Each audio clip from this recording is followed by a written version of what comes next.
세상에서 제일 예쁘다는 5월의 신부가 될 뻔했던 결혼을 앞두고 있던 여자입니다. 결혼 준비 앞두고 10월드는 없을 것 같이 잘해주던 예비 시부모님과 예비 신랑의 변해버린 모습에 파혼을 결심하게 되었어요.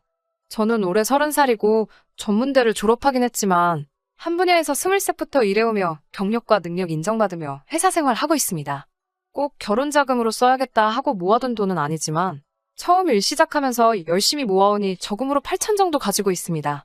그 정도 저금하면서도 집에 손 벌린 적 한 번도 없었고 오히려 제가 번 돈으로 부모님 용돈도 드리고 하고 있습니다. 지금은 아니지만 저와 결혼할 뻔했던 예비신랑. 이제는 예비신랑이 아니네요. 아무튼 그 사람은 저보다 2살이 많았고 나름 좋은 학교로 유명한 4년제 대학 나와서 중견기업에 취직해 일하고 있습니다. 저는 개인적으로 결혼 준비가 거의 끝난 거나 마찬가지라 생각했기 때문에 그 사람하고 결혼 이야기 오고 가기 시작하면서 저는 준비할 게 없는데 오빠는 어떠냐고 물어봤어요. 오빠는 항상 자기도 준비 다 되어 있다고 걱정 말라고 자신있게 말해왔지만 정작 프로포즈에 응하고 나서 얼마 모았는지 오픈하는 자리에서 저에게 보여준 건 잔고 3천짜리 계좌 하나였습니다. 32살에 3천만 원. 물론 이 돈이 적은 돈이라고 생각하지는 않아요. 군대 대학교 졸업부터 취직 준비까지 저보다 사회생활 시작한 게 늦는 것도 이해하고 대학교 나오면서 학자금 대출이 있었을 수도 있고 스펙이다 뭐다 좋은 회사 들어가려 늦게까지 더 공부했던 부분도 있을 테니 지금 모아놓은 돈 얼마보다 앞으로 둘이 할 일이 아껴가며 모으면 된다는 생각이었어요. 오히려 그 사람 기죽을까봐 제가 모은 돈이 더 많다는 것도 저희 부모님 앞에서 티 하나도 안 내고 배려해줬습니다.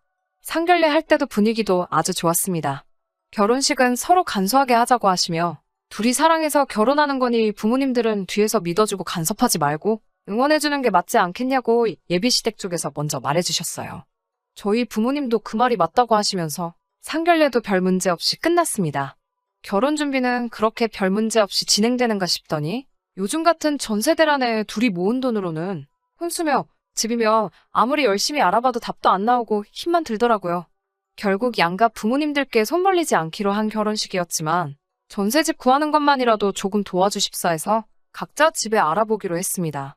저에 비해서 그 사람이 모은 돈이 터무니없이 적었기 때문에 현실이라는 벽 앞에 부딪히니 조금이라도 지원을 받는다면 좋겠다는 생각이 들었어요.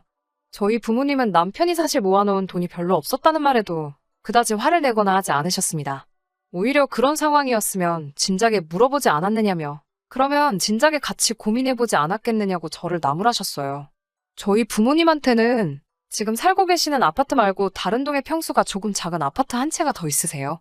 전세를 주고 있던 아파트였는데 저희 결혼할 때 맞춰서 그 집을 비워줄 테니 일단 그 집에 들어가서 살면서 돈을 더 모아. 그 후에 이사를 가는 게 어떻겠냐고 하시더라고요. 부모님이 선뜻 그 집에서 살 수 있게 해주신다는 말에 놀랐어요. 왜냐하면 그 집은 저희 오빠가 결혼할 때 주시려고 하던 아파트였거든요. 오빠도 결혼하려면 그 집이 있어야 결혼 준비할 때 면이라도 설 텐데 오빠도 당장 결혼할 생각도 없다고 하니 그때까지라도 저희 보고 몇 년 동안 그 집에서 살면서 돈을 모으라고 하네요. 그 말에 염치 없는 건 둘째치고 너무 감사하고 기분이 좋았습니다. 집 문제가 이렇게 해결되는 건가 싶어 한시름 놓게 되었으니까요. 그 기쁜 소식을 그 사람에게 곧바로 전화로 전해주려고 하다가 그 사람도 예비시댁에 물어보기로 한 게 있으니 다음날 만나서 이야기해보기로 하고 연락을 따로 하지 않았습니다.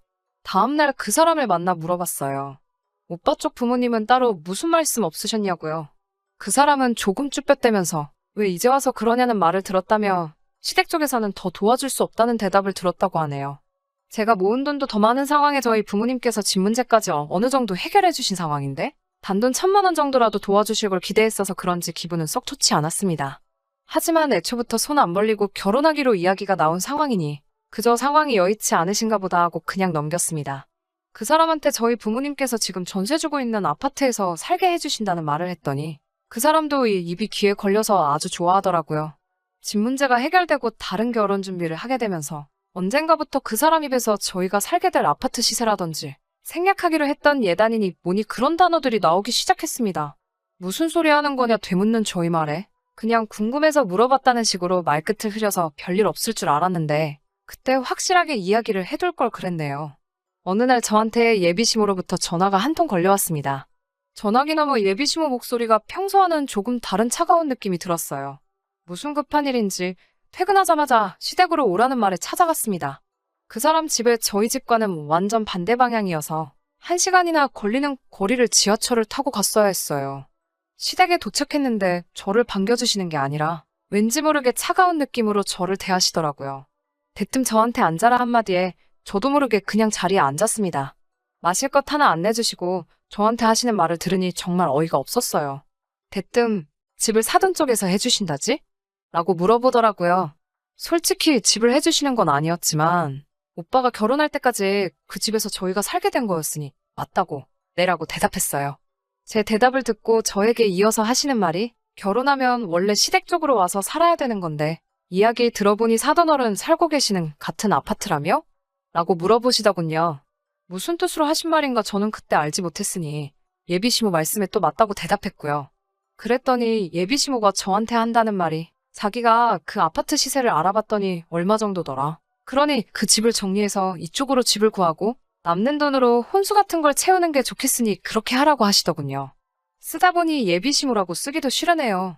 아무튼 그 사람의 엄마가 저한테 하는 말에 저는 그런 게 아니라고. 그 집은 저희 부모님이 오빠 결혼할 때 주기로 한 집이고 저희는 지금 상황에 집 구하는 게 여의치 않으니 집을 구할 때까지 그 집에 들어가 사는 거라고. 그러니 그 집을 팔아서 새 집을 구할 수는 없다고 설명을 드렸어요. 그러면 집을 주는 것도 아니네? 라고 하시면서 아주 부모가 딸을 끼고 살려고 별수를 다 쓴다고 하시네요. 집을 해결해주신 저희 부모님께 고마워해도 모자랄 판에 지금 우리 아들을 대릴 사위로 데려가려는 거냐 하는 말도 안 되는 소리를 듣고 있자니 열이 받아서 그 자리에서 그 사람 엄마가 하는 소리 더 듣고 싶지 않아 그냥 자리를 박차고 일어나 아무 말도 하지 않고 밖으로 나왔습니다. 제 뒤에다 대고 어른이 말하는데 저 싸가지 좀 보라면서 고래고래 소리를 지르는데 솔직히 너무 열받아서 뭐라고 했는지 귀에 다 들어오지도 않았어요. 집에 오자마자 부모님께 나 결혼 안 할 거라고 말을 했더니 그래? 그럼 하지 마. 라고 대답하시며 이유도 물어보지 않으시고 별일도 아닌 것처럼 알겠다고 하시는 반응에 조금 의아했어요. 방에 들어가서 침대에 누워 씩씩대고 있으니 그 사람한테 전화가 오더군요. 어떻게 된 거냐고 묻는 말에 어떻게 되긴 어떻게 된 거겠냐고 전 궁금하면 너네 엄마한테 물어보라고 소리를 질렀더니 제가 생각했던 그게 아니고 저희 부모님이 우리한테 집을 주기로 하신 거 아니었냐고 왜 이제 와서 말을 바꾸는 거냐면서 그 집이 저희 게 아니었다는 사실에 자기한테 거짓말을 한 거냐고 어쩌고 저쩌고 별 쓸데없는 말을 하더라고요. 여태까지 제가 이딴 놈하고 결혼 생각을 했다는 사실에 화가 나서 다음날에 플래너한테 전화해서 전부 다 취소하라고 난리법석을 떨었어요. 나중에 엄마가 하시는 말씀이 그 사람네 엄마가 저를 불러서 그 헛소리를 짓거린 그날 저희 엄마와 통화를 했다고 하네요. 이런저런 이야기 나누시다가 그 집에 대한 이야기가 나왔고 집 시세를 물어보시고 나서 전화를 끊으려고 하는 찰나에 예단 목록을 보내드릴 테니 확인을 하라고 했다네요. 상견례할 때 간소하게 하기로 해서 그 사람이랑 저랑 낄 커플링 하나 말고는 딴 거 아무것도 안 하기로 했는데 말이죠. 아무튼 엄마도 간소히 하기로 했다는 말을 기억하셔서 그냥 옷이나 한 벌씩 해달라 하실 건가 싶어서 그 사람네 엄마가 보내준 예단 목록을 확인해봤는데 글쎄 거기에 적힌 건 별 5개짜리 돌침대랑 요즘 새로 나온 김치냉장고, 시댁 친척들한테 돌릴 이불 세트랑 명품백이 적혀 있었다네요. 다른 건 둘째 치더라도 명품백은 조금 의문이 들더라고요. 결혼 전에 연애하면서 그 사람 엄마를 몇 번이나 만나본 자리에서도 명품백 같은 건 가져나온 적 한 번도 없었고 관심도 없어 보였는데 정확하게 브랜드랑 모델 이름에 색상까지 적혀있는 꼬라지를 보니 그 사람한테 결혼한 누나가 한 명 있다는 게 문득 생각이 나더군요. 결혼 준비하면서 한 번 만나본 게 전부인데 그 명품백이 누구한테 갈 건지는 안 봐도 뻔한 생각이 들었어요. 엄마는 그 상황에서 이 사실을 저한테 말하면 제가 결혼 안 하겠다 소리할 것 같아서 아무 말도 안 하고 계셨던 거고 그날 그 사람 엄마 만나고 제가 결혼 안 한다고 한 날에 그 집에서 집 이야기가 아니라 엄마가 받은 예단 목록 이야기를 듣고 제가 결혼 안 한다고 한 건 줄 알았다고 하시네요. 그래서 엄마랑 이 말 저 말 나누던 끝에 그 사람 쪽에서 집을 팔아서 시댁 근처에 신혼집을 구하란 말을 했다고 했더니 엄마도 그 집 사람들 아주 상종 못할 사람들이라면서 그럴 일은 절대 없을 거라고 딱 잘라 말하셨어요.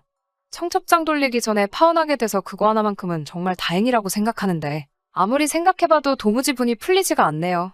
어떻게 한 방 먹여줄 방법이 없을까요? 후기입니다. 사연 보내드리고 바로 며칠 뒤에 그 사람한테 미안하다고 한 번만 만나자고 연락이 왔어요. 2번 다시 상종할 생각 없었는데 자꾸 얼굴 보고 이야기하자는 말에 무슨 소리 하려는가 한번 드러나 보려고 약속을 잡았어요. 혹시 모를 상황을 대비해서 저희 오빠한테 같이 가달라고 부탁을 했어요. 약속한 장소에 나가니 카페 통유리 너머로 그 사람하고 누군가 한 명이 더 있는 게 보이더라고요. 가까이 가서 자세히 들여다보니 그 자리에 지네 엄마를 데리고 왔더라고요. 뭔 생각으로 지네 엄마까지 데려왔나 싶어서 그 자리에서 카페로 바로 들어가지 않고 전화를 걸었어요. 전화로 혼자 올 것이지 왜 엄마랑 같이 나왔냐고 하니까 그 사람 엄마가 저한테 사과를 하러 왔다고 하네요. 자기가 엄마한테 쓴소리하고 아들 혼사길 막을 셈이냐고 단단히 한마디 했다고 지네 엄마가 진짜 저한테 사과하러 같이 나오신 거라고 하는 말을 하는데도 저는 볼일 없다고 그냥 갈 거라고 쏘아붙였어요. 그 사람이 유리창 밖으로 저를 봤는지 그 길로 손살같이 튀어나와서 저한테 미안하다고 사과하면서 다시는 이런 일 없을 거라고 제가 하라는 대로 다 하겠다고 용서해달라고 비는데 또 그렇게 비는 모습을 보니 눈물이 찔끔 나더라고요. 제가 왜 그랬나 싶네요. 그렇게까지 비는 모습을 보니 여태 만나온 정 때문에 그랬나? 마음이 좀 흔들렸나 봐요. 결국 그 사람하고 같이 카페 안으로 들어가게 되었어요. 하지만 그 사람 엄마를 보니 별로 이야기하고 싶지도 않아서 인사도 안 하고 자리에 앉았어요. 예비 시모가 그 사람 보고 자리 좀 비켜달라고 하는데 그 사람이 싫다고 그냥 자기 있는 데서 말하라 하는데도 너 있으면 사과 안 할 거라고 막무가내로 우기더군요. 그때까지만 해도 아들 보는 앞에서 며느리들 여자한테 사과하려니 자존심이 상하나 보다 싶었습니다. 그 사람이 자리 비우자마자 시모가 입을 여는데 왜 결혼을 안 한다는 거냐고 말하며 제가 뭐가 잘나서 늙은 사람 여기까지 오게 만드냐고 집 해온다고 지금 유세 부리는 거냐고 하더라고요. 집 때문에 우리 아들 그 집에서 당할 대우 생각해보면 제가 집 같은 거 해올 필요 없으니 시댁집 들어와서 살고 시모가 저희 엄마한테 보내준 예단에다가 시댁 혼수를 다 해오라고 하더라고요. 카페 들어오는 내내 그래도 어른인데 저한테 미안하다 사과해오면 어떻게 대답해야 하는가 생각해뒀던 멘트 하나 생각나지를 않고 불과 몇 분 전까지만 해도 남자친구 사과에 마음이 흔들렸던 제가 다 바보 같더라고요. 지금 뭔가 착각하신 모양인데 이 자리 제가 다시 잘해보겠다고 나온 것도 아니고 거지 같은 집구석하고 더 이상 얽히기 싫어서 확실히 하려고 나온 자리예요. 꼴의 아침 드라마는 챙겨봤는지 거지 같은 집구석이라는 말에 시모 얼굴이 벌개져서는 마시고 있던 커피를 저한테 던지더라고요. 저도 아끼는 옷에 커피까지 뒤집었으니 눈앞에 보이는 게 없어졌어요. 내 돈 주고 결혼해서 종으로 들어갈 일 있냐고 좋은 대학 나오고 중견기업 다닌다고 아들이 무슨 장원급제라도 하신 줄 착각하시나 본데 아줌마네 아들 정도 되는 사람 밖에 널리고 지천에 깔렸다고 여자 쪽에서 이만큼 해주면 고맙다고 하고 아들 앞길 행복하기를 바라야지. 그 와중에도 그 집 거지 같은 가구며 가정까지 바꿔가면서 시댁 식모살이 시킬 생각을 하신다니? 염치가 없어도 너무 없는 거 아니냐고. 그 집구석에 앞으로 시집갈 여자 생각을 하면 가만히 있다가도 목이 막혀서 물도 안 넘어간다고 너네끼리 앞으로도 잘 먹고 잘 살라고 하고 자리를 박차고 나왔어요. 멀리서 지켜보던 그 사람도 제가 커피 뒤집어 쓰는 걸 보고 지네 엄마한테 지금 뭐 하는 거냐며 쫓아 뛰어왔는데 밖에서 상황을 지켜보던 저희 오빠가 들어와서 그놈한테 그렇게 살지 말라고 한 번만 더 제 눈앞에 띄는 날만 생기면 재미없을 줄 알라고 한마디 하고 저를 데리고 나왔어요. 솔직히 그 상황에 너무 흥분해서 시모한테 무슨 이야기 했는지 잘 기억이 안 나지만 할 말은 대충 다 한 것 같아요. 그래도 아쉬움이 남는 게 시간을 돌릴 수 있다면 딱 시모가 커피 저한테 집어던지는 순간으로 돌아가고 싶네요. 시모 뒷목 잡을 때까지 한마디 한마디 또박또박 말해줄 수 있을 것 같아서 말이에요. 아무튼 그렇게 저는 거지근성 시댁하고 확실하게 연을 끊게 되었습니다. 이혼녀 되는 것보다는 그 전에 파혼한 게 참 다행이다 싶어요. 청첩장 돌리기 전에 이렇게 된 거 진짜 제가 열심히 살아와서 하늘이 도와준 건가 싶습니다. 긴 사연에다가 고구마가 100개 정도 있는 것 같은데 끝까지 들어주셔서 너무 감사합니다. 이제라도 더 늦기 전에 정신 건강하고 제대로 된 남자 만나서 행복한 가정 꾸리고 살고 싶네요. 그러면 사연 끝까지 들어주신 모든 분들 오늘도 좋은 하루 되세요.